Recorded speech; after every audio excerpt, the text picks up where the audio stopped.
I had a client come to me in tears, not because she received bad news, but because she received good news. And she realized that she was in a toxic relationship and she couldn't share this good news with her partner. See, in the past, whenever she told him about anything that happened to her that was good, he would sabotage it, or he would do something to make sure that day was tainted forever.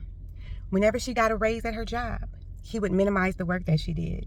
He would make her late for work. He would make her lose her job by calling up there repeatedly with idiotic reasons, right? You need to get home, the baby's sick, or just whatever, right? He just did whatever he could to sabotage her. He wanted to keep her under his thumb. And now, 7 years later, she's finally gotten the job of her dreams. And she's afraid to tell him because tomorrow's her first day. And usually when good things happen, an argument ensues, which means she'll be up all night. He may take her keys so she can't get to work. He may do something or say something that will ruminate on her mind over and over again. He may sabotage the daycare or the babysitter.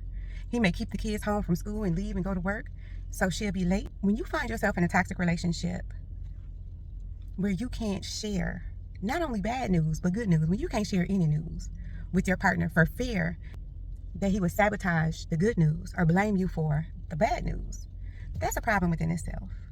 But when you can't even celebrate the milestones that you've accomplished in spite of all the drama that your partner is bringing you, it's time to do something different.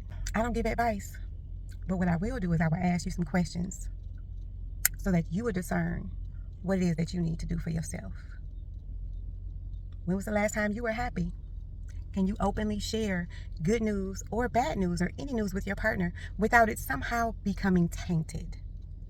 Do you have good, positive memories of your anniversaries, birthdays, or holidays? Or did something always happen on those days to ruin them? Have you been able to count on them to show up for you when you need them without pushback?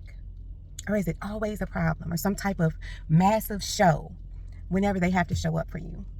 Do you feel like you owe them for every little thing they do for you? Have you just gone without instead of asking them for help or assistance or their opinion at all? Do you find that you can only bond over negative things? Have they isolated you from your support system? So now when you really need somebody, all you have is him, and he's not showing up for you.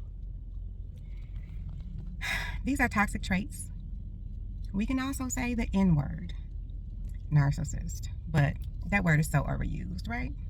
These are all traits of someone with a personality disorder and or just toxic behaviors. You deserve to be happy. And if you're in a relationship where you can't be yourself, you can't celebrate yourself, it's time to reevaluate your relationship. Not only reevaluate it, but actually make some changes. That's my 2 cents. Take it or leave it, it's free.